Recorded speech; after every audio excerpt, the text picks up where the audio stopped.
Okey, jadi hari ni kita akan masuk subtopik yang terakhir lah bagi bab 3 trigonometri, iaitu menentukan sudut apabila nilai sin, cos dan juga tangent bagi sudut tersebut diberilah. Okey, jadi kalau kamu boleh rujuk buku kamu 44, kat situ dia dah bagi nota pintar. Okey, jadi kalau kamu baca kat situ, untuk mencari nilai bagi sudut yang dikehendaki menggunakan kalkulator, apa yang kita perlu buat adalah pilih mode degree, kemudian tekan ikutlah soalan tu beri dia nak minta sin, cos ataupun tangent. Lepas tu masukkan nilai sudut kita, tekan sama dengan lah. Jadi kita akan dapat jawapan yang kita nak lah. Jadi contoh soalan kita, tangent 270. Jadi untuk dapatkan nilai tangent 270, apa yang kita perlu buat adalah tekan kalkulator dekat button tangent, masukkan nilai 270 sama dengan akan keluarlah dia punya jawapan. Okey, jadi kalau kita tengok dekat sini, okey, ini contoh yang pertama cikgu boleh bagi. Okey, ini tak ada dalam buku nota kamu. Cikgu nak tambah sikit lah contoh soalan yang melibatkan mencari nilai sin, cos dan juga tangent lah menggunakan kalkulator. Okey, jadi soalan ni dia minta kita cari nilai. Dia minta kita 4 tempat perpuluhan. 4 tempat perpuluhan. Jadi contoh yang pertama, sin 70. Okey, jadi kalau sin 70, okey, ni tips dia untuk tekan butang kalkulator. Cikgu dah letak kat sini. Tekan kita punya sin, operasi trigo kita, sama ada sin, cos ataupun tangent. Masukkan nilai sudut, tekan sama dengan lah. Jadi soalan yang pertama dia minta kita masukkan sin 70. Jadi tekan kamu punya kalkulator. Sin, okey ni kalkulator kamu ni, tekan kamu punya button sin lah, sin 70. Jadi kalau kamu tekan sin 70, kamu akan dapat sama dengan 0.939, banyak kan? Jadi dia minta kita 4 tempat perpuluhan. Jadi jawapan akhir kita adalah 0.9397 lah, sebab selepas 6 nilainya lebih besar daripada 5. Jadi kita bundarkan, kita akan dapat 7. 0.9397. Jawapan tu dah ada dekat situ. Okey, contoh lain yang dia boleh bagi dekat sini. Yang kedua, sin 170 darjah. Okey, nampak ni? Kita ada dua nilai ni. 170 darjah 12 minit. Okey, jadi kalau kita tengok contoh tadi, dia punya unit hanyalah darjah. Jadi sebab tu kita hanya masukkan nilai sin 70 saja. Tak perlukan dia punya simbol. Tetapi dekat sini kita ada darjah dan juga minit. Jadi kita perlu masukkan lah. Cara nak masukkan dia, contohnya kat sini. Okey, sin, kamu tekan macam biasalah, sin. Jadi 170, ingat kita kena masukkan simbol darjah lah.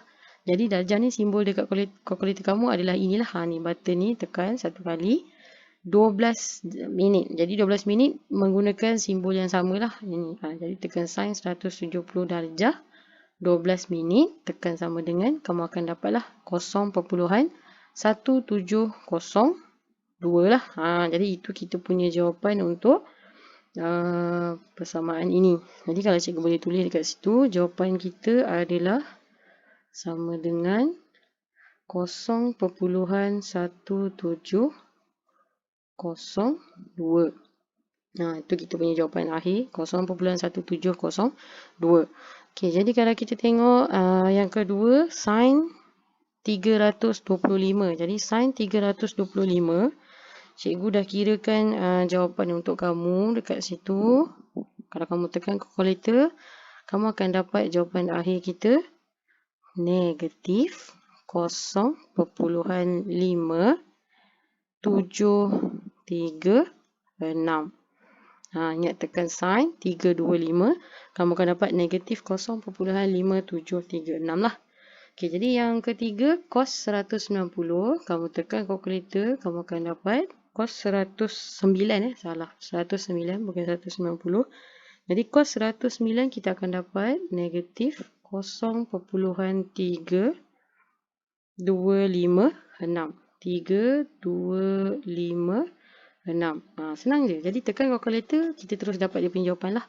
Jadi cos 23, jawapan kita, cos 23 kita akan dapat 0.925. Itu dia. Jadi yang kelima sama juga cos 333. Jadi ingat kalau kita ada darjah dan juga minit, pastikan masuk kita punya simbol tadilah. Jadi cos 333 darjah 33 minit kita akan dapat 0.8953 lah. Itu saja. Jadi yang lain ni pun sama. Okey, contoh untuk tangent 6, tangent 201 kita akan dapat 0.839. Ini tangent 167 darjah 23 minit. Kamu akan dapat negatif 0.2238 lah. Dan yang terakhir tangent 289 kamu akan dapat negatif 2.904.2 lah. Jadi ini kita punya jawapan akhir lah. Okey, jadi kalau kita cuba buat contoh latihan dalam kamu punya buku tu, muka surat 44. Jadi cikgu keluarkan dekat situ caranya. Tekan kita punya operasi bagi trigo, sin, cos ataupun tangent. Masukkan nilai sudut kita. Tekan sama dengan akan dapat jawapan lah. Okey, jadi yang pertama cos 280 dia dah bagi jawapan dekat situ.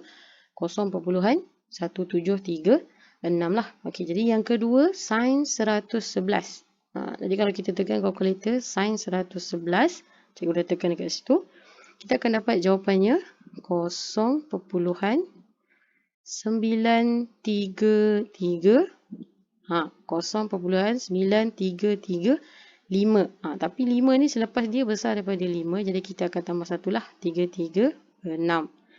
Itu jawapan untuk sin 111.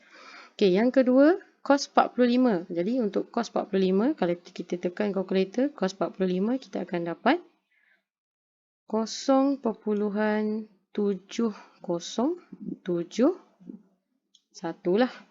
Itu kita punya jawapan untuk cos 45.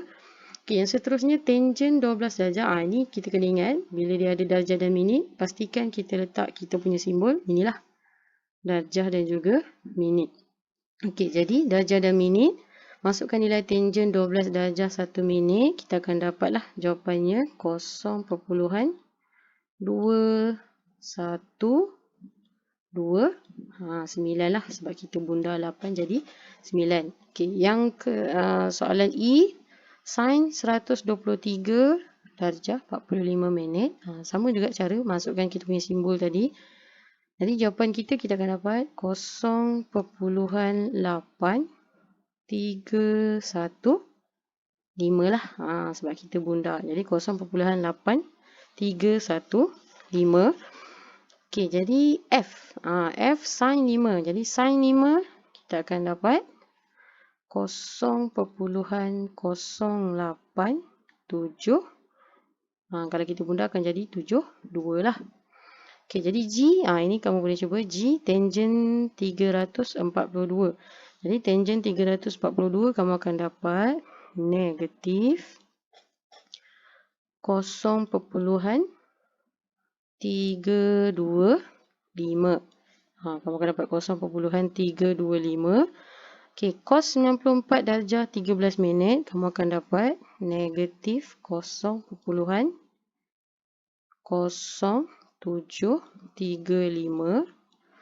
I tangent 121 kamu akan dapat negatif 1.6643. Dan yang terakhir sin 147 kamu akan dapat 0.54446. Jadi senang je lah.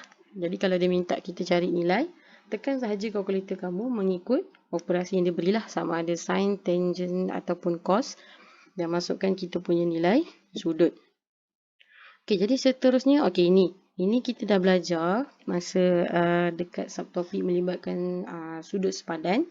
Ni cikgu nak revise saja. Okey, sudut sepadan kamu kena ingat sudut sepadan dia adalah sudut di sukuan lain yang sepadan dengan sukuan pertama lah. Maksudnya macam ni, dia berada di sukuan kedua tapi nilai dia sepadan dengan sukuan yang pertama. Okey, ini sudut sepadan untuk sukuan kedua, ini sukuan ketiga dan ini sukuan yang keempat.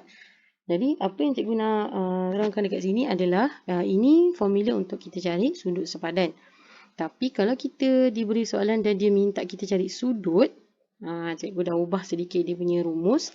Okey, kalau kita nak cari sudut, nampak tak dekat sini? Sudut. Kalau dekat sukuan pertama, sudut dan juga sudut sepadan nilai dia samalah sebab dia berada pada sukuan yang pertama. Jadi rumus kita masih sama dengan sudut sepadan yang sebelum ini. Okey, jadi untuk sukuan yang kedua, kalau dia dah beri kita sudut sepadan dekat sini, untuk cari sudut asal kita bagi soalan tu, apa yang kita perlu buat adalah 180 tolakkan dengan sudut sepadan tadi, kita akan dapatlah sudut dalam soalan yang diberi. Okey, kalau sukuan yang ketiga pula, sudut sepadan kita berada pada sukuan yang ketiga. Jadi untuk cari sudut yang sepenuhnya ini, apa kita perlu buat adalah 180, ni garis lurus ni sudut kita 180, tambahkan dengan kita punya sudut sepadan. Dapatlah kita punya total sudut dalam soalan yang dia minta lah. Dan yang terakhir, kalau sukuan yang keempat, kita minta sudut ni, sudut yang diberi dalam soalan ni, berapa nilai kita? Apa yang kita perlu buat adalah 360. Maksudnya 360 ni satu pusingan lengkap lah. Jadi 360 tolakkan dengan sudut sepadan yang kecil ni, kita akan dapatlah rumus kita. Sudut yang diberi dalam soalan kita boleh dapat apabila 360 tolakkan dengan sudut sepadan. Ini perlu penting kamu kena tahu sebab kita nak cari sudut dekat soalan yang seterusnya lah. Jadi ini 4 perkara penting yang kamu kena ingat untuk kita cari sudut lah. Sukuan pertama, sukuan kedua, sukuan ketiga dan juga sukuan yang keempat. Okey, jadi kalau kita tengok, ni tak ada dalam buku kamu juga. Cikgu cuma tambah sedikit.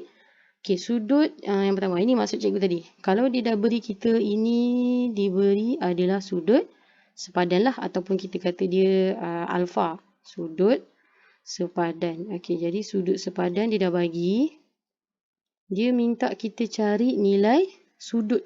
Sudut ni maksudnya dia bermula daripada X, dia pergi dekat kita punya garisan lah. Jadi ini kita punya sudut. Jadi kita cikgu keluarkan dulu rumus tadi. Ni.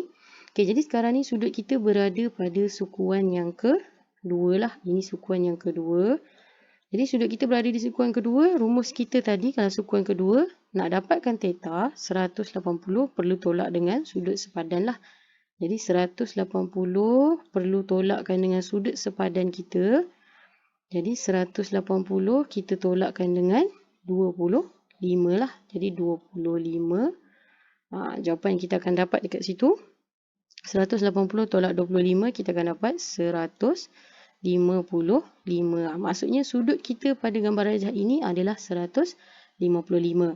Okey, kalau soalan yang kedua, 72. 72 ni pula berada pada sukuan yang keempat. Jadi kalau kita punya sudut sepadan ni berada pada sukuan yang keempat, apa yang kita perlu buat untuk cari nilai sudut sepenuhnya ini?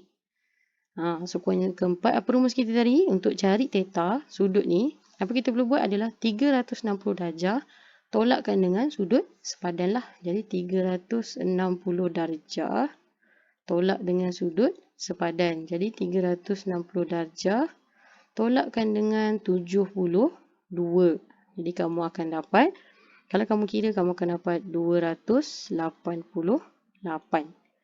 Tu cara untuk cari sudut. Okey, yang terakhir kalau dia berada di sukuan yang ketiga. Ni kita punya sudut sepadan berada pada sukuan yang ketiga. Jadi total sudut kita bermula daripada X sehingga ke garisan ini. Berapa nilai dia? Kita perlu cari menggunakan rumus. Inilah sukuan yang ketiga. Theta kita perlu cari adalah 180. Kita akan tambahkan dengan sudut sepadan yang diberi dalam soalan lah. Jadi 180 kita tambahkan dengan 46. Dapatlah jawapan akhir kita. Sudutnya adalah 226. Tu dia cara untuk kita cari sudut apabila sudut sepadan diberilah. Okey, jadi contoh ni nota ringkas ni ada dalam buku kamu muka surat 44. Okey, dia dah bagi nota ringkas dekat situ untuk mencari sudut apabila nilai sin, cos atau tangent diberi. Okey, langkah-langkah dia adalah first kali kita kena tentukan nilai bagi sudut sepadan. Itu pentingnya kita tahu tadi cara untuk cari sudut sepadan lah. Jadi first kali kita kena cari nilai sudut sepadan. Jadi bila dah ada nilai sudut sepadan, kita kena kenal pasti sudut tu dia berada dalam sukuan manalah, mengikut nilai dia positif ataupun negatif. Itu pentingnya kamu tahu sin, cos atau tangent itu positif atau negatif dekat sukuan mana. Jadi kita tengok contoh yang diberi tu dekat muka surat 45. Okey, contoh dia dah beri dekat jomah yang 7. Okey, first kali dia suruh kita cari nilai theta. Theta tu sudut lah. Theta ni sudut. Dia minta kita cari sudut bagi setiap yang berikut. Okey, jadi dia dah bagi cari nilai theta bagi sin theta. Nampak ni sin theta dia dah bagi. Apabila kita punya theta adalah antara 0 sehingga 360 darjah lah. Maksudnya dia melibatkan 4 sukuan. Okey, step pertama kita perlu tentukan. Okey, dia bagi dekat sini hanya 2 langkah saja. Okey, kita boleh juga, okey, kalau cari cikgu ada 4 langkah asas lah. Yang pertama, kamu tengok dekat sini. Okey, sin theta sama dengan 0.5. Jadi kamu tentukan dulu kita punya nilai dekat sini. Sin kita sekarang ni, nilai kita positif ke negatif? Jadi kalau berdasarkan soalan ni, kita punya sin adalah nilai positif lah. Jadi ini langkah yang pertama. Kita tentukan dulu sama ada dia positif ataupun negatif. Jadi kalau dia positif, kita tengok balik gambar rajah. Ingat tak cikgu ajar dulu? Kita ada 4 sukuan dekat sini. Okey, 4 sukuan. Sukuan 1, sukuan 2, sukuan 3 dan juga sukuan yang keempat lah. Okey, jadi 4 sukuan ni, rumus yang kita nak ingat, siapa yang positif berada pada sukuan mana adalah saya suka tengok kartun lah. Jadi kalau yang pertama ni kita tahulah ini semua. Ini sin sahaja yang positif, ini tangent sahaja yang positif dan ini cos sahaja yang positif lah. Jadi kalau kita nampak dekat sini, sin theta kita positif. Maksudnya, sukuan yang terlibat untuk sin positif adalah sukuan yang pertama dan juga sukuan yang kedua lah. Hanya 2 sukuan ni sahaja nilai kita punya sin akan jadi negatif. Positif. Minta maaf, positif. Jadi nilai sin kita akan positif pada sukuan yang pertama dan juga sukuan yang kedua. Jadi step yang ini step yang kedua, kita perlu tahu sukuan mana yang terlibat. Okey, step yang ketiga, apa kita perlu buat adalah cari kita punya sudut sepadan. Macam mana nak cari? Gunakan balik soalan kita tadi, sin theta. Sin theta sama dengan 0.5. Jadi untuk cari theta, apa kita perlu buat? Sin ni kita pindah pergi belakang lah. Jadi bila pindah pergi belakang, dia akan jadi sin inverse. Sin inverse 0.5. Jadi kalau kamu tekan calculator, sin inverse ni sebenarnya macam mana kita nak dapat negatif 1 ke atas ni, kamu kena tekan shift. Tekan shift, tekan sin. Jadi dia keluarlah kita punya persamaan. Sin inverse ni lah. Sin inverse 0.5. Jadi sin inverse 0.5, kamu tekan sama dengan, kamu akan dapat nilai sudut sepadan kita 30. Jadi nilai yang kita dapat apabila kita buat sin inverse, cos inverse ataupun tangent inverse adalah sudut sepadan. Itu step yang ketiga lah. Kita perlu cari sudut sepadan. Okey, jadi bila kita dah ada sudut sepadan, step yang terakhir adalah kita perlu tentukan sudut tadi mengikut sukuan yang kita dah cari tadi. Sukuan mana yang terlibat? Sukuan 1 dan juga sukuan 2 lah. Jadi sukuan 1 dan juga sukuan yang kedua. Okey, jadi sukuan 1, nilai sudut sepadan samalah. Sudut sepadan sama dengan sudut yang kita nak cari. Jadi nilainya 30. Okey, kalau sukuan yang kedua, ingat rumus kita tadi? Kalau cikgu keluarkan dekat situ. Okey, sukuan yang kedua, cara nak cari dia adalah 180 tolakkan dengan sudut sepadan. Ini rumus yang kita guna. Jadi rumus yang kita guna ini 180 tolakkan dengan kita punya sudut sepadan 30 darjah. Dapatlah jawapan kita 150 darjah. Itu kita punya sukuan yang kedua lah jawapan kita. Jadi itu saja jawapan dia. Selalunya jawapan sudut kita paling banyak adalah dua nilai lah. Bergantung pada kita punya julat sudut dekat sini. Okey, jadi itu step kita lah. Step pertama, tentukan dia positif ataupun negatif. Step yang kedua, tentukan sukuan mana yang nilai positif negatif tadi terlibat. Step yang ketiga, cari kita punya sudut sepadan. Dan yang terakhir, carilah sudut mengikut sukuan yang terlibat. Okey, jadi sekarang ni kita cuba tengok contoh lain lah supaya kamu lebih faham.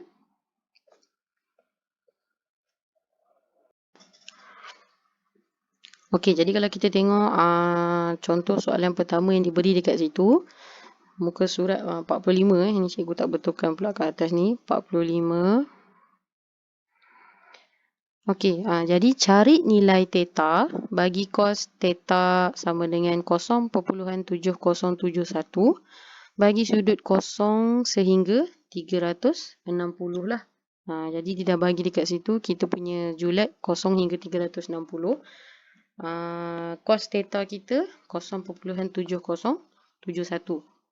Okey, jadi step yang pertama tadi dekat sini kita perlu tentukan nilai cos theta kita positif ataupun negatif. Jadi kalau kita tengok soalan kat sini, cos kita bila dia tak ada nilai dekat depan ni negatif, maksudnya kita punya nilai dekat sini adalah nilai positif lah. Jadi cos theta nilai positif. Okey, jadi bila kita dah tahu cos theta nilai positif, step yang kedua kita perlu tentukan dia melibatkan sukuan yang keberapa. Jadi kita lukis kat gambar kat sini. Okey, sukuan 1, sukuan 2, sukuan 3 dan juga sukuan yang ke-4 lah. Jadi rumus kita, cara untuk kita ingat, saya suka tengok kartun. Saya suka tengok kartun. Jadi S semua sin, tangent, cos lah.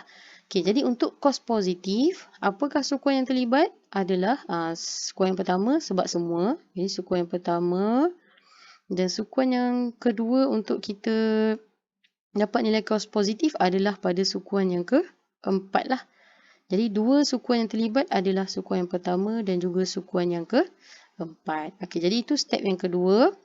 Okey, bila kita dah tahu sukuan yang mana, kita perlu cari kita punya sudut sepadan lah. Jadi step yang ketiga, sudut sepadan. Cara nak cari, macam kita dah cuba jawab tadi, cos theta sama dengan 0.7071.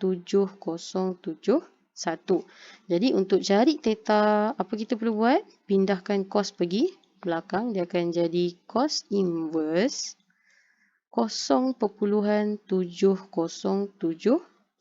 lah. Jadi kita akan dapat kita punya sudut sepadan. Kalau kamu tekan kalkulator, kamu akan dapat cos inverse 0.7071, kamu akan dapat 45 lah. Sebab belakang tu 0.000, kita boleh abaikan. Jadi sudut sepadan kita adalah 45. 45 ni adalah sudut sepadan. Okey, jadi sudut sepadan kita dah tahu. Dan step yang terakhir adalah kita tentukan sudut mengikut sukuan yang terlibat lah. Jadi kalau kita tengok tadi, sukuan yang terlibat yang pertama adalah sukuan 1. Jadi kalau sukuan 1 senang sebab nilai bagi sudut sepadan dan sudut yang terlibat adalah sama. Jadi sukuan yang pertama nilai kita 45. Ataupun cikgu boleh keluarkan dekat sini kita punya ni kita punya rumus tadi. Sukuan yang pertama kita punya sudut dan juga sudut sepadan adalah sama. Okey, untuk sukuan yang keempat di mana cos kita positif tadi, sukuan yang keempat rumus kita adalah sudut sama dengan 360 darjah tolakkan dengan sudut sepadan lah. Jadi sudut sepadan kita 45. Jadi bila 360 tolakkan dengan 45, kamu akan dapat 315. Jadi itulah kita punya jawapan. Jadi inilah jawapan akhir kita, 45 dan juga 315. Okey, itu contoh cara untuk kita cari nilai lah bagi soalan yang pertama. Okey, soalan yang kedua, cari nilai theta bagi tangent theta sama dengan 3/4 julatnya 0 sehingga 360 darjah lah. Jadi caranya masih sama. Kenal pasti dulu, step pertama kita kenal pasti dulu kita punya operasi trigo ni positif ataupun negatif. Kalau kita tengok sini nilai kita tangent positif lah. Step pertama kita punya nilai adalah positif. Jadi bila dia nilai positif, kedua kita nak tahu dia sukuan mana. Sukuan mana sudut kita terlibat lah. Jadi kita boleh buat kat situ sukuan 1, sukuan 2, sukuan 3 dan juga sukuan 4 lah. Jadi rumus kita, saya suka tengok kartun. Okey, di manakah sukuan yang melibatkan tangent positif lah. Jadi yang pertama sukuan 1, sebab sukuan 1 melibatkan semua positif, dan juga sukuan yang ketiga lah. Baru tangent kita akan jadi positif. Jadi bila kita dah tahu sukuan mana yang terlibat, step yang ketiga kita perlu cari adalah sudut sepadan lah. Jadi keluarkan kita punya persamaan, tangent theta sama dengan 3/4. Jadi untuk cari theta, pindahkan tangent pergi belakang, kita akan dapat tangent inverse 3/4. Kalau kamu tekan kalkulator, kamu akan dapat 36.87 lah. Kalau kita boleh bunda dekat situ, 36.87. Ini adalah sudut sepadan lah. Jadi ini adalah sudut sepadan. Okey, jadi step yang terakhir kita perlu cari adalah cari sudut mengikut sukuan yang terlibat. Jadi sukuan yang pertama, sebab dia melibatkan sukuan yang pertama dan juga sukuan yang ketiga. Jadi cikgu keluarkan balik rumus sukuan tadi. Jadi untuk cari sukuan yang pertama senang sebab sudut dan juga sudut sepadan adalah nilai yang sama. Jadi sukuan yang pertama nilai kita 36.87. Dapat jawapan yang pertama. Okey, jawapan yang kedua dia melibatkan sukuan yang ketiga. Jadi sukuan yang ketiga, rumus kita 180 tambahkan dengan sudut sepadan. Jadi 180 tambahkan dengan sudut sepadan 36.87. Kamu akan dapat 216.87. Itu saja cara untuk kita cari dia punya sudut lah, melibatkan sukuan yang terlibat bagi tangent positif. Okey. Jadi soalan yang ketiga, sin theta. Kat sini kita beza sikit. Sin theta, step pertama tentukan dulu sin kita positif ataupun negatif. Jadi kalau kamu tengok jawapan dekat sini, dia melibatkan sin negatif lah. Jadi kita kat sini ada contoh sin negatif. Jadi kita punya nilai adalah negatif. Jadi bila kita dah tahu nilai negatif, kita akan tengok sukuan mana nilai negatif bagi sin akan terlibat lah. Jadi sudut yang mana? Sukuan 1, sukuan 2, sukuan 3, dan yang terakhir sukuan 4 lah. Jadi rumus kita tadi, saya suka tengok kartun. Jadi negatif, kita nak cari sin negatif. Jadi sukuan yang pertama positif, sukuan yang kedua pun positif. Jadi sukuan negatif bagi sin adalah pada sukuan yang ketiga dan juga sukuan yang keempat lah. Sebab yang ketiga tangent saja positif. Untuk keempat cos saja positif. Jadi negatif bagi sin adalah pada sukuan yang ketiga dan keempat. Jadi step yang ketiga kita perlu cari adalah cari sudut sepadan sin theta. Okey, untuk cari sudut sepadan ni sebenarnya negatif ni tak perlu isi pun tak apa. Sebab negatif ni dia hanya melambangkan sukuan mana sudut tu terlibat lah. Jadi sin theta 0.2549. Jadi theta sama dengan sin inverse 0.2549. Jadi kalau kamu tekan kalkulator, sin inverse 0.2549, kamu akan dapat 14.77 lah. 14.77. Jadi ini adalah kita punya sudut sepadan. Okey, jadi bila kita dah ada sudut sepadan, step yang terakhir adalah tentukan nilai sudut mengikut sukuan yang terlibat lah. Jadi apa yang terlibat? Sukuan yang ketiga dan juga sukuan yang keempat. Jadi sukuan yang ketiga, kalau cikgu boleh keluarkan semula kita punya rumus tadi. Sukuan yang ketiga, cara untuk cari sudut adalah menggunakan rumus 180 kita perlu tambahkan dengan sudut sepadan lah. Jadi 180 tambahkan dengan 14.77. Jadi kamu akan dapat 194.77. Okey, jadi kamu tengok dekat sini, sepatutnya dia melibatkan nilai sukuan yang ketiga dan juga sukuan yang 4 lah. Tetapi kalau kamu tengok dekat sini, dia dah bagi julat sudut kita hanya bermula daripada kosong sehingga 270. Maksudnya dia bermula daripada kosong sehingga 270 sahaja. Maksudnya dia melibatkan sukuan 1, 2, 3. Jadi kita punya jawapan hanyalah melibatkan sukuan 3 lah. Sebab sukuan yang keempat tak termasuk dalam julat sudut yang diberi. Tapi kalau dia terlibat, maksudnya apa kita perlu buat? Gunakan sukuan keempat punya rumus lah. 360 tolak dengan 14.77. Tapi sebab soalan ni, julat kita punya sudut hanyalah bermula daripada kosong sehingga 270. Jadi apa jawapan terlibat hanyalah sukuan yang ketiga. Dan jawapan akhir kita adalah 194.77 lah. Okey, jadi jumlah yang 7 dah selesai. Jumlah yang 8, ini kamu boleh cuba buat lah. Jumlah yang 8, 1, 2, 3 dan 4 soalan dia kamu boleh cuba buat. Kalau ada apa-apa soalan, boleh tanya cikgu. Itu saja untuk tajuk trigonometri. Yang terakhir tu tak ada apa dah. Dia just tinggal menyelesaikan masalah yang melibatkan sin, cos dan juga tangent lah. Jadi itu saja untuk hari